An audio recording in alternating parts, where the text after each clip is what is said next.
today, right, in today's environment, now we're getting 3.5, 4.5% interest, right? You can buy a CD and you go, all right, now we're starting to talk about hundreds of dollars in lost potential income.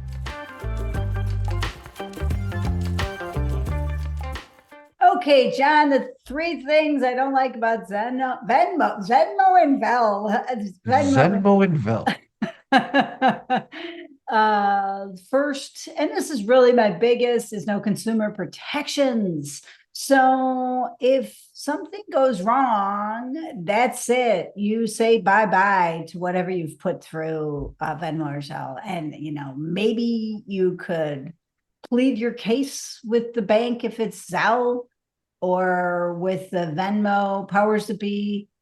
But I don't think you got much of you certainly don't have any legal leg to stand on. So Right. it's the first thing I don't like about it. And just to remind people, with a regular credit card, you have at least 60 days, maybe longer, to dispute a charge. And just so you know, usually you win. Okay. Not always, but usually. And with the bank, with a debit card or with a check, you have 30 days to dispute something. And then the bank investigates. So that is at least some consumer charge. I've had false things on my bank account before, and the bank made it right. So these are protections that have been fought for long and hard by consumer advocates. So banks, of course, want to come up with the next latest and greatest that is cheaper for them, better than them, and they don't have to deal with all these consumer protections. I'm not Right. even begrudging them that, but because people do like the convenience, right? But I just want to put that out there. What are your thoughts? Well, I think it's really important to understand what you're talking about when it comes to these sort of things, right? Because it is super convenient, but it's like having cash in your purse or your wallet, right? If you lose your wallet or the cash falls out, it's gone. But when we're doing these things, it feels like, oh, it's like I pay with a credit card, but it goes on the phone. It's like I pay with my debit card or my checking account, right? And the e-checks and all those things. So it feels like these other things. But I think, I mean, at least one of my key points is that you have to think about this like cash in your pocket, right? And if something bad happens or you let somebody else reach into your pocket, there isn't any of those protections like you're talking about. Those things where you go, oh, somebody stole somebody charged something on my credit card. I mean, I'm not sure if anybody hasn't had that happen yet, to them. And you call the credit card company and they issue you a new card. I mean, it's a hassle, but like big deal, right? And that's how when I talk with people, they're like, oh, that's just the price of doing business and living in today's economy. Like I get that. The thing is with Venmo and with Zelle aren't exactly like that, even though they feel like that, right? And that's one of the things that I think is really important just to have clear in your head. These apps are cash, not some of the other ways of transferring money, as far as I look at it.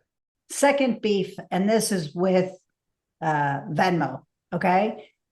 If you set it up so that it's funded by your credit card, when you actually, when the money moves to Venmo, you're getting a cash advance. And these are at high interest rates, et cetera. Mm, Credit card. Now, I think a lot of people don't look at the fine print on their, those little charges and stuff on their credit card. They just pay it. And it was actually hard for me to get this reversed because someone in my household inadvertently set it up that way. And I could have done the exact same thing myself too, just not realizing, okay, if I set it up this way on this app, then I'm taking a cash advance every time that I do that. And that's got like long-term credit interest charges. right, And I don't, right. I like, you'd rather use if I just used my credit card like I normally do, then there's no extra interest charged. I mean, that to me goes back to it feels like, oh, I connect my credit card and it feels like I'm charging something on it, like big deal. And and again, all that tiny fine print, like who reads, like how does it work? And it works like, oh, it's just like putting a charge on, but it factually isn't, right? It's got those other high interest and fees, and you have to be aware of that. And again, just knowing how that works, that's so important. And then the third part, and again, this is another Venmo beef, that is that the money is sitting there. You earn no interest or anything on it. And geez, it could be easy to forget. So that's another beef I have. And so I try to tell people, like, hey, if okay, we live in our economy. I probably need Venmo, but then at least keep your balances low. Like, don't don't have more in there than you really need to just function. What are your thoughts? Right, right. It's interesting that and you said, hey, we probably need this. And I, want to be really clear, like the Right. value or the convenience factor, right? I mean, between friends and things, there's not a lot of cash passing or a check for went to a ball game and a friend bought the tickets or went out for dinner and I bought the dinner and you pay it back. I mean, like, and again, how super convenient. It's like living in Jetsons time sort of thing, right? We're not flying around on jetpacks quite yet, but yeah, right. But the idea of like money passes back and forth and we can just do this stuff and it's instantaneous. Like there certainly is value as long as we think about these things in the right way. And I love this. Hey, you be careful setting up the credit card. It doesn't feel any different and the charges get hidden. I mean, many people unfortunately don't watch their credit card statements on a monthly basis. I know I've been guilty of that over the years. You go like, okay, this is stuff that's meaningful, right? So there's all these good things that come with it. It's not like you shouldn't do these, you shouldn't have this, as opposed to some other things, right? As we think about in both your world and mine, where people come in and you go, yeah, that's not really a good idea to do various things. Like, no, this is a good idea. You just need to be careful of it. And this last one, and I sort of think of the we mentioned consumer protections before, but also just like the FDIC insurance sort of thing, Right. right? Where you've got that at a bank. And what happens if one of these companies shuts their doors tomorrow, right? I Right. mean, is it likely? No, not likely at all. But it has happened over the time when businesses do suddenly everything is fine until it's not. And Right. that ties That's into me a with really the good with point. the with the interest or the earnings that I'm on several nonprofit boards, and we had a Venmo account, and there was money sitting in it, and it wasn't hundreds of thousands of dollars, but thousands. I didn't look up how long Zelle or Venmo have been around, but it wasn't in the too distant past that your checking account or your savings account was getting like 1%.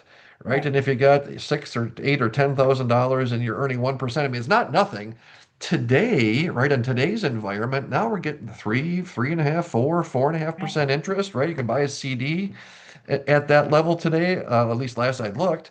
And you go, all right, now we're starting to talk about hundreds of dollars in lost Right.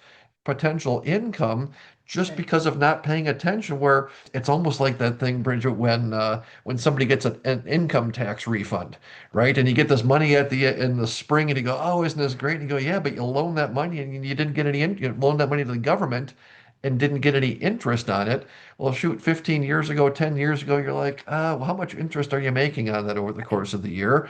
Now it's kind of like, hey, wait a minute, this is several $100s you're in lost income. It's kind of the same feeling for me as you look at these things that it probably didn't make that much difference 5 years ago. Now it does. And just being aware of this, right? Like, oh Right. no, that's right. We're not earning interest on the things because again, it feels like I can go on my phone, I can see my checking account balance, I can see my Venmo balance. What's the difference? Well, that's these differences I think are really critical for people to Yeah. understand. Okay, so it seems like a great place to wrap it up. I'm Bridget Sullivan Ramal. I've got a family financial planning practice in Chicago, Illinois. And I'm John Shear. I've got a field financial planning practice in Middleton, Wisconsin. Both Bridget and I are taking on new clients, so we'd love to hear from you. But if you like what you hear on our show and you'd like to find an advisor that's local in your area, Bridget and I are also both members of the Alliance of Comprehensive Planners, and you can check out acplanners.org to find an advisor in your area. And don't forget to subscribe.